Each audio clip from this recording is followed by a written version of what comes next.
As a creator, I know very well what imposter syndrome is. I feel it all the time, no matter whether I'm sharing something that I've been doing for years or something that I'm just starting, like the videos that I'm making now on this channel. But I've managed to reduce this feeling of imposter syndrome down to a pretty healthy level, and it no longer holds me back from creating and doing things.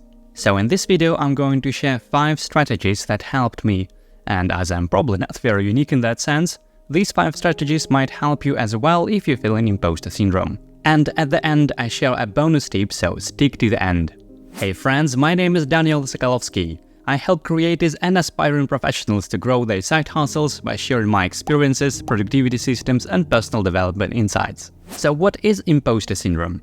I think it's important to establish this first in case you are experiencing this feeling but may not necessarily have the vocabulary to know what it's called. So in a nutshell, imposter syndrome is when you're feeling like a fraud even though you have the skills and achievements to show you're capable of doing the thing. It's that nagging feeling that you don't belong or that you're not as good as others think you are, and it's worry that eventually you'll be exposed as an imposter, hence the name of this syndrome.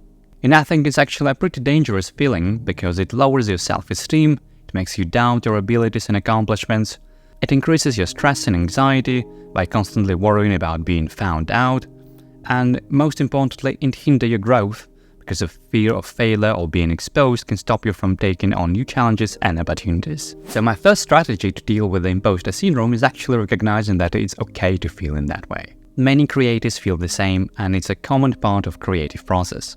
Even successful people, even those at the top of their field, feel it at some point. And when those feelings of doubt creep in, I remind myself that it's just a sign I'm pushing my boundaries and growing. So it's okay to feel this sometimes. It doesn't mean I'm any less capable, and I think embracing those feelings and understanding that they are normal has really helped me to manage them better. My strategy number 2 is to approach this as sharing and not teaching.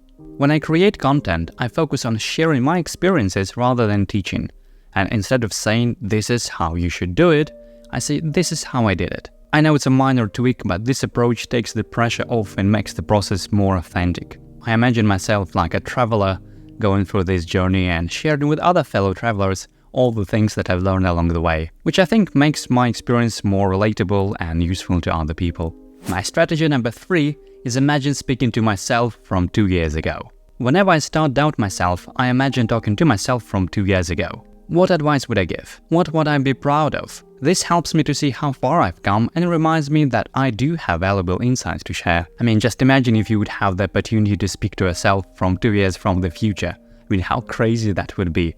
Just imagine if so many insights that you yourself could give to yourself in the past. If my past self could see me now, they'd probably be amazed at my progress. And this perspective shift boosts my confidence and helps me to realize that I'm always growing and improving, so it's probably worth something to say. And continue with that theme, here comes my strategy number 4, which is remember your past achievements. It's pretty easy to forget all the things you accomplished when you focus on what's next, but I think it's actually quite useful to remember what you've achieved in the past. I remember speaking to a friend of mine in that moment of doubt, and I said something like, well, I'm probably an okay DJ or something like that. And I remember he saying like, well, what do you mean you're okay DJ? You had your international gigs, you had the luxury to work with some of the most forward-thinking people and work for the best companies in the world. And you moved to the UK under the Global Talent Visa thanks to all of your achievements in DJing. So are you crazy thinking that you are an okay DJ? You're an excellent DJ. That's what he told me, and that's actually made me realize that, well, maybe it's not that bad. My strategy number 5 is to connect with other creators. Building relationship with other creators and mentors has made a huge difference for me, because they understand what I'm going through and can offer advice, encouragement, and just a fresh perspective. Joining creator communities, attending workshops, or simply reaching out to someone I admire, or even following that people and seeing their journey has provided the support I need. These connections provide a sense of belonging and also help me navigate my ups and downs in the creative journey and deal with all these imposter syndromes that I've been experiencing so far. And here comes my bonus tip, which may sound a bit less practical, but I actually think it's the most important one.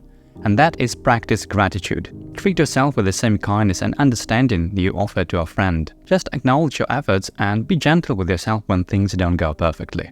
And they rarely go perfectly. You can create a list of affirmations, celebrate small victories, and remind yourself that making mistakes is a natural path of growth. Self-compassion has gone a long way in managing my imposter syndrome, And this practice has helped me build resilience and maintain a healthy mindset. And that's it for today's video. If you find this video helpful, you might be interested in watching another video on my channel somewhere over here. And don't forget to give it a like, subscribe, and well, bye for now, and I'll see you next time.